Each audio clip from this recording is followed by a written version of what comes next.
오늘 계속해서 주님은 나를 예배자로 부르셨습니다 시리즈 두 번째 이야기, 예배 드림의 시작을 제목으로 우리가 말씀을 나누려고 합니다. 일부러 띄어쓰기를 저렇게 표기했습니다. 예배 드림의 시작. 우리 교회 이름은 여러분 더 꿈의 교회죠. 영어로는 The Dream Church라고 하는데 줄여서 TDC라고 우리가 말하기도 합니다. 근데 생각해 보니까 우리 교회 이름은 더 꿈의 교회인데 정작 목사인 제가 꿈에 대해서 말한 적은 많이 없는 것 같아요. 그래서 오늘 좀 꿈에 대해서 이야기를 하고 싶은데, 여러분은 혹시 지금도 꿈이 있으십니까?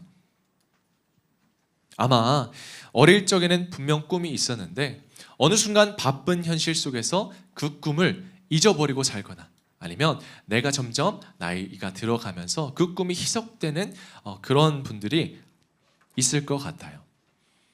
우리는 보통 꿈이라고 하면요, 장래 희망이나 어떠한 직업을 떠올립니다. 내가 어릴 때 커서 어떤 사람이 되고 싶다, 무엇을 이루고 싶다라는 것을 생각하죠. 근데 오늘 저는 이 꿈에 대해서 조금 다르게 생각해 보고 싶어요. 여러분, 꿈은요, 꼭 내가 무언가가 돼야 하는 그런 것을 의미하지는 않는 것 같아요. 꿈은 내가 품고 있는 어떠한 작은 바람일 수도 있고, 아니면 내가 가장 놓지 못하고 있는 나의 깊은 소망일 수도 있습니다. 어떤 분에게는요, 자녀가 잘 되는 것이 꿈일 수도 있습니다. 어떤 분에게는 건강한 게 꿈일 수도 있고, 또 어떤 분에게는 결혼이 꿈일 수도 있고, 또 가정이 회복되는 게 가장 간절한 꿈일 수도 있습니다. 또 저와 같은 사람에게는 교회가 부흥하는 게 꿈일 수도 있습니다.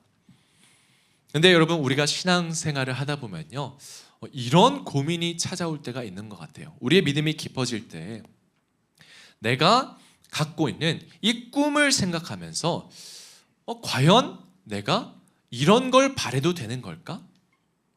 그러니까 무슨 말이냐면, 하나님을 믿는다고 하면서도 내가 너무 세상적인 욕심을 바라는 건 아닐까? 라는 그런 고민이 찾아올 때가 있어요. 여러분은 이런 생각 해보신 적 없으십니까? 내 뜻을 구하는 게 맞는지, 아니면 하나님의 뜻을 구하는 게 맞는지. 그래서 가끔은 저도 제 안에서 그런 모습을 발견하게 됐던 것 같아요. 사실은 내 마음속에는 정말 간절히 바라고 있는 게 있는데 하나님께는 전부 다 맡겨드렸다고 고백은 합니다. 내가 원하는 길 말고는 다른 결과는 정말 상상하기도 싫은데 정작 기도할 때는 주님이 어떻게 하시든지 제가 감사하겠습니다 라고 말을 합니다. 왜냐하면 내가 품고 있는 이 꿈이, 이 소원이 너무 인간적이고 너무 세상적이어서 하나님이 혹시나 기뻐하지 않을까 봐, 혹시 내가 믿음 없는 사람처럼 보일까 봐 애써 제 마음을 감추게 되는 거죠. 그래서 가장 솔직해야 하는 하나님 앞에서도 내가 아무것도 바라지 않는 척, 다 내려놓은 척, 그렇게 살아가는 순간이 있었던 것 같아요. 근데 여러분, 하나님은 정말 우리가 아무런 소원도 없이 살기를 원하실까요? 내 뜻은 구하지 않고 하나님의 뜻만 구하며 살아가기를 원하실까요? 하나님은 우리가 꿈꾸는 것 자체를 세상적인 욕심이라고 말할까요? 여러분, 아닙니다. 하나님은 그렇게 말씀하지 않으세요. 오히려 하나님은 우리의 가장 깊은 소원과 가장 깊은 소망을 가지고 예배 자리로 나오시기를 원하십니다. 왜냐하면 하나님은 예배를 통하여 우리의 가장 깊은 마음을 만져주시고 우리의 삶 가운데 일하시기 때문입니다. 그래서 시편 51편을 보면 이렇게 말씀이 기록되어 있어요. 하나님께서 구하시는 제사는, 즉 예배는 상한 심령이라. 하나님이여, 상하고 통회하는 마음을 주께서 멸시하지 아니하시리이다 라고 말씀하고 있습니다. 그래서 우리가 나를 예배자로 부르신 하나님의 뜻을 따라 살아갈 때 하나님께서는 우리의 꿈을 외면하지 않으시고 하나님의 선하신 뜻 안에서 가장 완전하게 이루어 가실 줄 믿으시기 바랍니다. 오늘 본문을 볼게요. 오늘 본문이 기록된 사무엘상 1장은 예루살렘 이전에 종교적 수도 역할을 한 실로라는 곳을 배경으로 하고 있어요. 이제 이 실로라는 곳에는 당시 이스라엘 백성들이 하나님께 예배를 드리러 올라가던 곳이에요. 이제 언덕으로 되어 있잖아요. 예배의 중심지였고 언약궤가 있었고 제사장 엘리가 섬기던 곳이죠. 말 그대로 이스라엘 신앙의 심장과도 같은 곳이었습니다. 그런데 정말 아이러니하게도 사람들이 실로에 예배를 드리러 가던 오늘 본문에 나오는 시대는 영적으로 가장 어두운 시대였습니다. 예배는 드렸지만 진정한 예배자는 사라져가고 있었고 제사는 있었지만 하나님을 향한 진실한 마음은 점점 잃어가고 있었어요. 바로 그런 시대에 하나님은 한 여인을 통해서 하나님이 찾으시는 예배자의 모습을 우리에게 보여줍니다. 바로 한나라는 여인이에요. 한나는 그녀에게는 누구보다도 간절한 소원이 하나 있었습니다. 그래서 매번 예배에 나올 때마다 한나는 이 소원을 가지고 나왔는데 바로 아이를 갖는 거였어요. 오늘날도 그렇지만 당시 이스라엘 사회에서는 이 자녀란 단순히 기쁨이 아니라 하나님의 축복으로 여겨졌습니다. 반대로 자녀가 없다라는 것은 한 여인에게 있어서는 가장 큰 아픔이었고 사람들의 시선과 수치심을 견뎌야 하는 일이었습니다. 그래서 한나도 괴로움을 당했는데요. 한나의 남편 엘가나는 또 다른 아내가 있었어요. 브닌나라는 아내인데 그 아내는 자녀가 많다는 것을 빌미로 한나를 끊임없이 괴롭히고 조롱합니다. 사무엘상 1장 6절에 이렇게 나오죠. 그의 적수인 브닌나가 그를 심히 격분하게 하여 괴롭게 하더라. 그래서 한나는 해마다 예배를 드리러 실로에 드리러 갈 때마다 올라갈 때마다 우는 마음으로 갔고 눈물을 가지고 갔고 먹지도 못할 만큼 마음이 무너져 있었습니다. 한나의 마음속에는 이런 질문이 끊임없이 맴돌았을 거예요. 하나님, 왜 하필 나입니까? 하나님, 나는 왜 다른 사람들처럼 평범한 행복을 누리지 못합니까? 혹시 저를 잊으셨습니까? 예배는 드리고 있지만 한나의 마음 한구석에는 상처와 열등감, 자기연민, 그리고 하나님을 향한 서운함이 여전히 남아 있었을 거예요. 그런데 오늘 한나의 이야기는요, 지금 예배를 드리고 있는 우리들의 이야기이기도 합니다. 몸은 예배 자리에 나와 있지만 우리의 마음은 여전히 간절히 바라고 있는 소원과 풀리지 않는 기도 제목과 쉽게 내려놓지 못하는 꿈을 품고 우리는 하나님 앞에 서 있을 때가 있습니다. 그러나 여러분, 하나님은 절대로 그런 우리를 외면하지 않으십니다.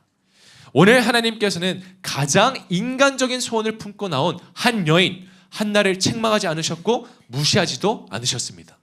오히려 한나를 통하여 하나님이 기뻐하시는 참된 예배가 무엇인지를 보여주십니다. 그래서 오늘 우리도 하나님이 찾으시는 그 예배를 드리기 위해서 제가 두 가지를 여러분과 나누려고 합니다. 먼저 첫 번째, 여러분, 하나님이 찾으시는 예배는 주를 향한 나의 드림에서 시작됩니다. 우리 한번 따라 읽어볼까요? 시작. 주를 향한 나의 드림에서 시작된다. 나의 드림, 즉 내가 꿈꾸고 바라는 소원에서 시작된다라는 거예요. 오늘 15절을 보니까 한나가 이렇게 말을 해요. 한나가 대답하여 이르되 내 주여 그렇지 아니하니이다. 나는 마음이 슬픈 여자라. 포도주나 독주를 마신 것이 아니요 여호와 앞에 내 심정을 통한 것뿐이오니. 오늘 한나는요, 여러분, 예배를 잘 드리는 척 하지 않았어요. 한나는 자기 인생에 아무런 문제가 없는 척, 괜찮은 척 예배 자리로 나온 게 아닙니다. 그녀는 하나님 앞에 자신의 가장 깊은 마음을 쏟아냈어요. 자신이 겪었던 상처도, 자신이 흘렸던 눈물도, 그리고 가장 간절한 소원을 있는 그대로 주님 앞에 가지고 나옵니다. 우리가 신앙생활을 하다 보면, 믿음이 깊어지다 보면 한 가지 착각을 할 때가 있어요.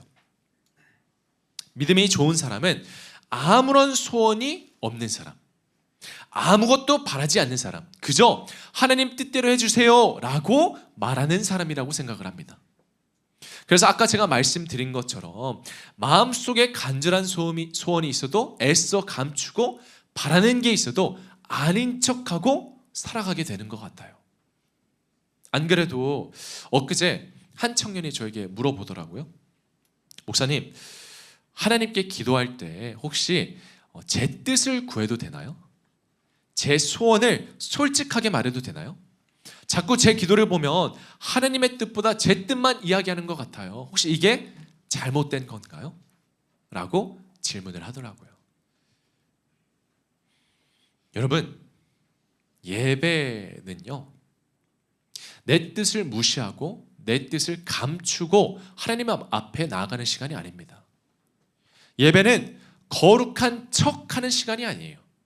예배는 아무것도 바라지 않는 척하며 주님 앞에 서는 시간이 아니라 반대로 내 안에 있는 상처와 눈물도, 그리고 가장 간절한 소원도, 그리고 내가 가진 나의 드림마저도 내 인생의 주인 되시는 하나님 앞에 그대로 가지고 나아가는 것입니다.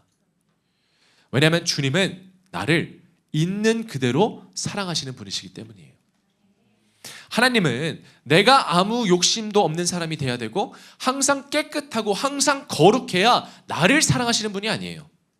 하나님은 어떠한 자격과 조건 때문에 우리의 예배를 받아주시는 분이 아니라 나를 존재 자체로 사랑하시기 때문에 우리의 아버지로서 우리의 예배를 받으십니다. 그래서 복음은 우리의 죄를 내가 스스로 해결하고 하나님께 나아가는 게 아니라 죄인된 우리를 예수 그리스도의 보혈로 덮으시고 있는 모습 그대로 하나님 앞에 나오게 하시는 은혜의 소식입니다.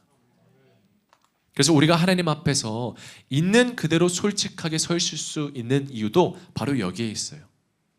하나님께서는 우리를 조건이 아니라 은혜로 받아주셨기 때문입니다. 그런데 여기서 물론 우리가 한 가지 분별해야 할 게 하나가 있어요. 하나님 앞에 솔직하게 나온다는 것은 내 욕심과 내 정욕까지도 하나님이 다 인정해 주신다는 뜻은 아닙니다. 내가 원하는 것은 무엇이든지 하나님이 다 이루어 주시겠다 이렇게 말씀하는 것도 아니에요. 성경은 분명하게 욕심과 정욕을 따라 사는 삶을 경계합니다. 야고보서 4장 3절을 보면 구하여도 받지 못함은 정욕으로 쓰려고 잘못 구하기 때문이라 라고 말씀이 되어 있죠. 그래서 저는 여러분, 정욕이 단순히 내가 무언가를 간절히 원하는 마음 그 자체라고 생각하지는 않아요. 우리가 무언가를 원하는 건 잘못되지 않았습니다. 성경에 나오는 믿음의 사람들도요, 모두 간절한 소원을 가지고 하나님 앞에 나옵니다. 아브라함도 믿음의 자녀를 원했고요, 다윗도 가장 힘든 시간에 눈물로 하나님께 부르짖었습니다. 그래서 문제가 어디에 있냐면, 문제는 내가 무엇을 원하느냐보다 내가 무엇을 더 사랑하느냐에 있습니다. 정욕은 내가 원하는 것을 하나님보다 더 사랑하는 상태예요. 심지어 하나님마저도 내 뜻을 이루기 위한 수단과 도구처럼 여기게 만들죠. 결국 하나님을 사랑하는 것이 아니라 하나님을 통해 내가 사랑하는 무언가를 얻고 싶어 하는 거죠. 그래서 정욕으로 내 뜻을 하나님께 구하는 사람은 내 뜻대로 되면 하나님께 감사하지만 내 뜻대로 되지 않으면 하나님께 실망하고 서운해하고 실족합니다. 그리고 심지어는 믿음을 내려놓고 하나님을 떠나기도 하죠. 그렇다면 하나님은 나의 드림을 있는 그대로 받아주시는데 나의 드림이 정욕이 되지 않기 위해서는 우리가 어떻게 해야 할까요? 간단합니다. 나의 드림이 내어 드림으로 바뀌면 됩니다. 여러분, 우리 한번 따라서 해볼까요? 나의 드림을 내어 드림으로 바꾸라. 나의 드림을 내어 드림으로 바꾸라. 알다시피 드림은 영어로는 꿈을 의미하죠. 근데 한국어로는 또 다른 말이 있어요. 무언가를 주는 행위, 즉 드리다의 의미를 갖고 있습니다. 저는 신앙이란 결국 이 변화가 일어나는 거라고 생각을 해요. 처음에는 누구나 하나님께 각자만의 나의 드림을 가지고 나옵니다. 뭐 이것도 이루어지면 좋겠고 저것도 이루어지면 좋겠고 뭐 가정도 자녀도 건강도 미래도 다 하나님께 구합니다. 달라고 합니다. 그런데 우리의 믿음이 깊어질수록 그 기도가 조금씩 바뀌기 시작해요. 전에는 하나님께 내가 달라고만 했다면 이제는 오히려 우리가 하나님께 드리기 시작합니다. 맡기기 시작합니다. 왜냐하면 우리가 하나님을 알면 알수록 하나님을 경험하면 경험하게 될수록 아무리 내가 백날 노력해봐야 하나님이 한 번 일하시면 그게 더 좋을 걸 아니까. 아무리 내가 애써봤자 아무리 내가 노력해봤자 하나님이 한 번 일하시면 모든 게 다 해결될 줄 믿기 때문입니다. 여러분, 아무리 내가 뛰어나봐야 아무리 내가 잘나봐야 하나님보다 잘날 수는 없습니다. 하나님보다 위대할 수는 없습니다.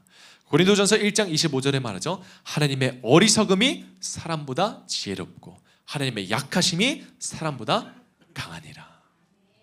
그러니 여러분, 내가 가진 소원을 내가 이루려고 나의 힘과 내 능력으로 붙들지 마시고 주님께 내어드리시기 바랍니다. 하지만 우리는 종종 내어드림을 손해라고 생각을 하죠. 하나님께 내 시간을 내어드리면 손해인 것 같아요. 하나님께 내가 열심히 번 돈, 물질을 드리면 너무나 아깝습니다. 그리고 심지어는 보이지 않는 하나님께 내 미래를 맡기면 어리석고 불안한 것처럼 느껴질 때가 있습니다. 그런데 우리가 오늘 다시 한번 한나의 모습을 봐야 돼요. 오늘 한나는 하나님께 이렇게 기도합니다. 11절인데 같이 한번 읽어볼게요. 시작. 서연하여 이르되 만군의 여호와여 만일 주의 여종의 고통을 돌보시고 나를 기억하사 주의 여종을 잊지 아니하시고 주의 여종에게 아들을 주시면 내가 그의 평생에 그를 여호와께 드리고.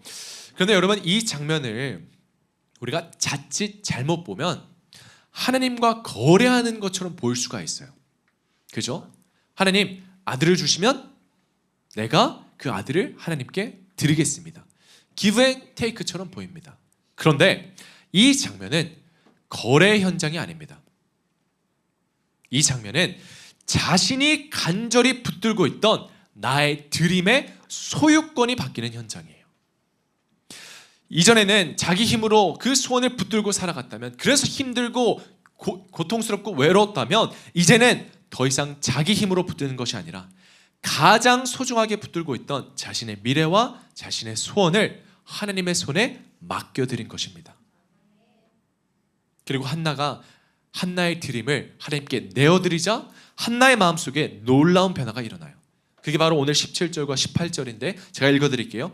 엘리가 대답하여 이르되 평안히 가라. 이스라엘의 하나님이 내가 기도하여 구한 것을 허락하시기를 원하노라 하니 이르되 당신의 여종이 당신께 은혜 입기를 원하나이다 하고 가서 먹고 얼굴에 다시는 근심빛이 없더라.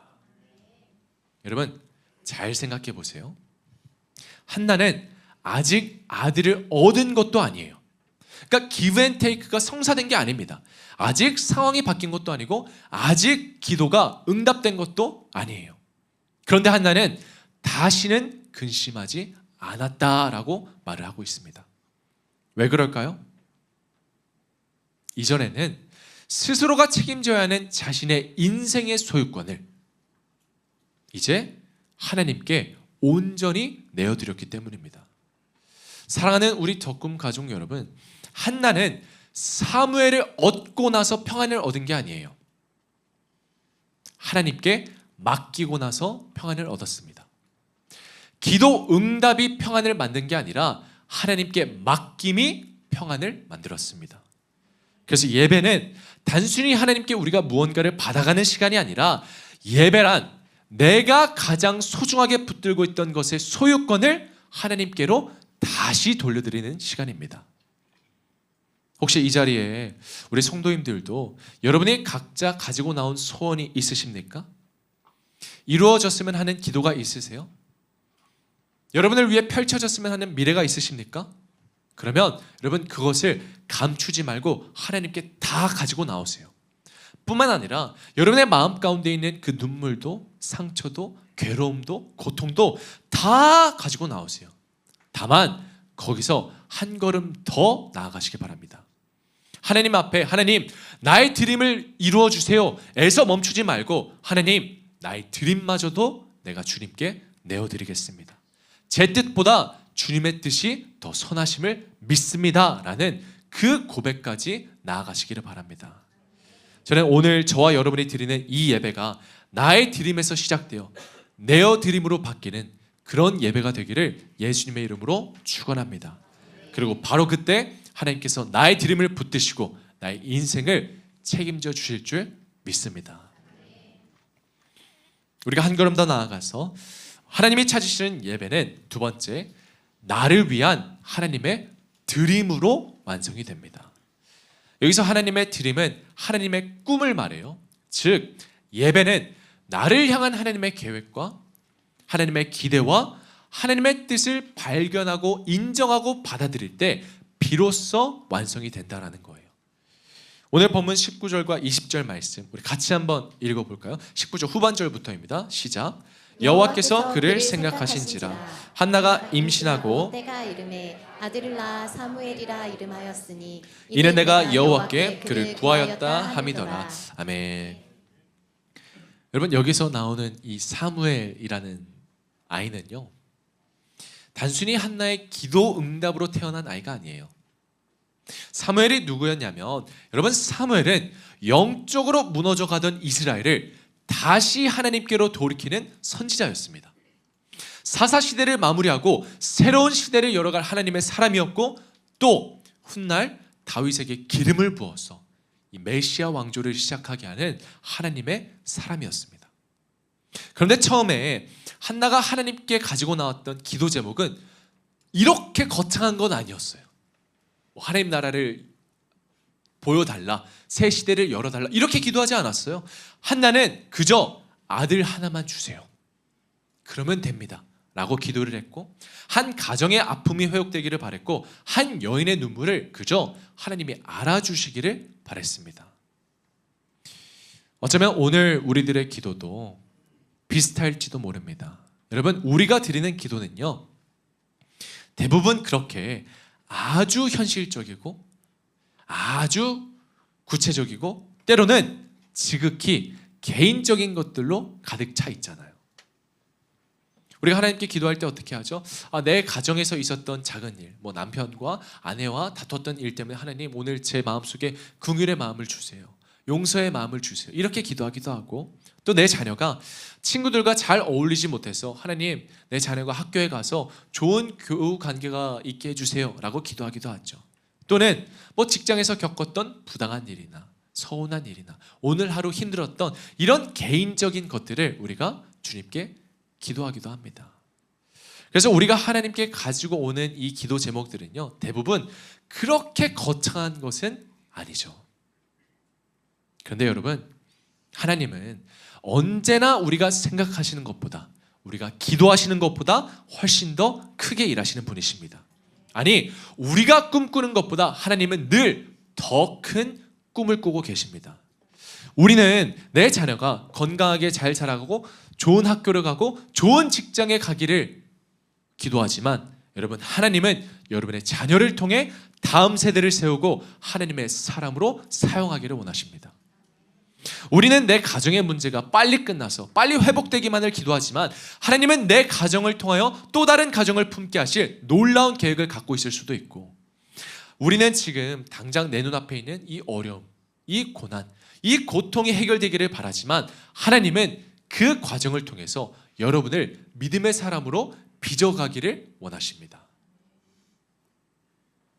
그래서 오늘 본문에서도 하나님은 단순히 한나의 기도를 응답하는 것으로 끝내지 않았어요. 한나는 아들 한 명을 원했을 뿐이지만 하나님은 사무엘을 통해 한 시대를 새롭게 하셨습니다. 사랑하는 우리 덕금 가족 여러분, 결국 하나님께 내어드림은 끝이 아니라 새로운 시작입니다. 왜냐하면 하나님은 우리가 내어드린 것을 받기만 하시는 분이 아니라 하나님의 크신 드림으로 자라나게 하시기 때문이에요. 성경을 들여다보면 늘 같은 원리를 보여줍니다. 오병이어 사건에서 등장하는 한 아이의 작은 도시락이 그랬어요. 한 아이의 손에 보리떡 5개와 물고기 2개가 있었습니다. 그 도시락이 그 아이의 손에 있을 때는 그저 한 끼 식사뿐이었지만 그 식사가 주님의 손에 들려졌을 때는 수많은 사람을 먹이는 기적과 축복의 재료가 되었습니다. 여러분, 우리 인생도 마찬가지예요. 나의 드림을 내가 붙들고 있을 때는 작아 보일 수 있어요. 별거 아닌 것처럼 보일 수 있어요. 개인적인 것처럼 느껴집니다. 그러나 그것이 하나님께 들려지는 순간 하나님은 나의 드림을 통해 상상 그 이상의 일을 행하실 줄 믿으시기 바랍니다. 물론 나를 향한 하나님의 드림이 보이지 않아서 여전히 의심될 수는 있어요. 불안할 수도 있어요. 하나도 기도했다고 바로 응답받았던 건 아니잖아요. 그러나 우리가 반드시 기억해야 할 게 있습니다. 하나님께서는 우리가 하나님께 나의 드림을 내어드리기 전에 하나님은 이미 우리에게 가장 소중한 것을 먼저 내어주셨다라는 것입니다. 바로 독생자 예수 그리스도입니다. 세상의 종교를 보면 늘 인간이 신에게 무언가를 드려야 되잖아요. 3,000배를 드리고 무언가를 드리고 덕을 쌓아야 신에게 닿을 수 있다고 말합니다. 그런데 세상 종교 중 오직 기독교만 유일하게 신이신 하나님께서 인간을 위해 가장 소중한 것을 먼저 내어주십니다. 요한복음 3장 16절에 하나님께서 세상을 이처럼 사랑하사 독생자를 주셨으니 이는 그를 믿는 자마다 멸망하지 않고 영생을 얻게 하려 하심이라. 아멘. 십자가 사건은 세상 사람들이 보기에는 그저 예수라는 한 사람의 죽음이었습니다. 어떤 사람에게는 로마에 의해 처형당한 죄인의 죽음이었고 또 어떤 사람에게는 실패한 혁명가의 마지막이었습니다. 그리고 또 어떤 사람에게는 사람들을 속이다 끝난 한 사기꾼의 결말처럼 보였을지도 모릅니다. 그런데 하나님이 보시기에는 달랐습니다. 사람들은 한 사람의 죽음을 보았지만 하나님은 한 사람의 죽음을 통해 온 인류를 구원하시기 위한 하나님의 드림을 이루고 계셨습니다. 사람들이 끝이라고 생각했던 자리에서 하나님은 가장 위대한 구원의 역사를 이루시고 계셨던 거죠. 여러분, 하나님은 우리에게 모든 것을 보여주시는 분은 아닙니다. 그래서 때로는 답답해요. 두렵습니다. 의심이 듭니다. 하지만 하나님은 독생자 예수 그리스도를 내어주심으로 우리를 향한 하나님의 마음이 무엇인지는 분명하게 보여주셨습니다. 그래서 신앙은 모든 것을 이해한 다음에 하나님을 믿는 게 아니라 이러한 하나님의 사랑을 믿기 때문에 내가 이해되지 않는 순간에도 믿음으로 걸어가는 것입니다. 우리가 믿음으로 살아가지만 왜 나의 드림은 이루어지지 않냐 하나님께 따지고 싶을 때가 있어요. 그러나 여러분, 나의 드림은 하나님의 크신 드림 안에서 이미 이루어져 가고 있음을 믿으시기 바랍니다. 내가 보는 건 오늘뿐이지만 하나님은 내일도 보고 계십니다. 내가 보는 건 지금 이 순간 한순간이지만 하나님은 영원을 보고 계십니다. 내가 보는 것은 내 인생 하나지만 하나님은 여러분의 삶을 통해 이루실 하나님 나라를 보고 계십니다. 그러니 사랑하는 우리 덕금 가족 여러분, 저는 여러분들이 예배를 통해서 나의 드림을 더 크게 만드는 사람이 아니라 하나님의 드림을 더 크게 품는 사람이 되시기를 축복합니다. 내 문제보다 하나님이 더 크게 보이고 내 현실보다 하나님이 더 크게 보이고 내 생각보다 하나님이 더 크게 보이게 되는 은혜가 있기를 축원합니다.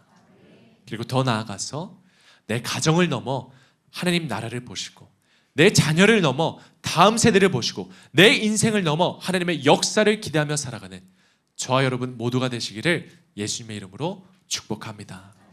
여러분, 하나님은 반드시 나의 드림을 통해 더 크고 더 선한 하나님의 드림을 이루실 것입니다. 말씀을 맺을게요. 오늘 하나는 자신의 가장 깊은 드림을 가지고 하나님 앞에 나아옵니다. 그런데 하나님의 드림을 경험한 한나는 나중에 이렇게 고백을 해요. 사무엘상 2장 1절인데 같이 한번 읽어봤으면 좋겠어요. 한 목소리로 읽을게요. 시작. 한나가 기도하여 이르되 내 마음이 여호와로 말미암아 즐거워하며 내 불이 여호와로 말미암아 높아졌으며 내 입이 원수들을 향하여 크게 열렸으니 이는 내가 주의 구원으로 말미암아 기뻐함이니이다. 아멘. 여러분, 오늘 한나를 가장 기쁘게 한 것은 사무엘이 아니라 하나님이었습니다. 오늘 한나를 가장 기쁘게 했던 것은 한나의 드림이 이루어져서가 아니라 한나의 드림을 이루신 하나님 때문이었습니다. 그래서 한나에게 가장 큰 드림은 더 이상 기도 응답이 아니라 하나님 당신이 되었어요. 여러분, 저는 이것이야말로 우리가 드려야 하는 예배 본질이라고 생각합니다. 예배는 하나님으로 말미암아 기뻐하는 것입니다. 예배는 하나님이 나의 전부가 되어주심을 기뻐하는 거예요. 그래서 예배는 나의 드림을 가지고 우리가 하나님 앞에 나오지만 결국은 하나님의 크신 사랑과 은혜로 인하여 하나님의 드림을 품고 살아가게 되는 게 바로 예배입니다. 사랑하는 우리 덕금 여러분, 저는 한나의 고백이 우리의 고백이 되었으면 좋겠습니다. 다른 그 어떤 것이 아니라 하나님으로 기뻐하는 믿음의 사람이 될 때 우리 예배를 주님께서 기뻐 받아 주실 줄 믿습니다. 오늘 두 가지를 말씀드렸어요. 예배는 주를 향한 나의 드림에서 시작이 됩니다. 나의 드림을 가지고 우리가 주님 앞에 나오고 그 나의 드림을 주님께 내어드리시기 바랍니다. 그리고 두 번째, 나를 위한 하나님의 드림으로 완성됩니다. 내가 나의 드림을 하나님께 내어드릴 때 하나님은 더 크신 하나님의 드림으로 우리의 드림을 완성하실 줄 믿습니다. 그러니 여러분, 저는 여러분이 꿈을 꾸셨으면 좋겠습니다. 그러나 나의 꿈이 아니라 하나님의 꿈을 꾸시고 하나님이 이루실 일을 기대하며 살아가는 여러분 모두가 되시기를 예수님의 이름으로 축원합니다. 우리 말씀 생각하며 제가 여러분 위해 기도할게요. 사랑의 하나님 아버지, 우리가 이 시간 하나님 앞에 나의 드림을 있는 그대로 나오게 하심에 감사드립니다. 주님은 내 깊은 마음까지 다 아시고 나의 간절한 소원까지 다 아시오니 주님, 나의 드림을 이루어 주시옵소서. 그러나 내가 나의 드림을 주님께 내어드리기를 원합니다. 주님께 내 인생의 소유권을 맡기기를 원합니다. 더 이상 내 힘과 내 능력으로 붙드는 것이 아니라 하나님이 이루실 하나님의 놀라운 능력을 의지하며 살아가기를 원하오니 주님, 내 삶 가운데 나의 드림이 하나님의 드림 안에서 완성되게 하여 주시옵소서. 하나님의 드림으로 온전하게 하여 주시옵소서. 나를 향해 독생자 예수 그리스도를 내어주신 만큼 그 하나님의 크신 사랑으로 이제는 내가 하나님의 드림을 품고 살아가는 믿음의 예배자가 다 되게 하여 주시옵소서. 그때 하나님께서 우리 삶의 예배를 통해 우리 삶을 기뻐 받으시고 우리 삶 가운데 일하실 줄 믿습니다. 주님, 오늘 우리의 믿음의 결단이 우리 삶의 예배가 되게 하여 주시옵소서. 감사드리며 이 모든 말씀 살아계신 예수 그리스도의 이름으로 기도드립니다. 아멘. 이 시간 우리의 예배가 삶의 예배가 되기 위해서 우리 이 시간 다 자리에서 일어나셔서 우리 믿음으로 이 찬양 함께 고백하겠습니다.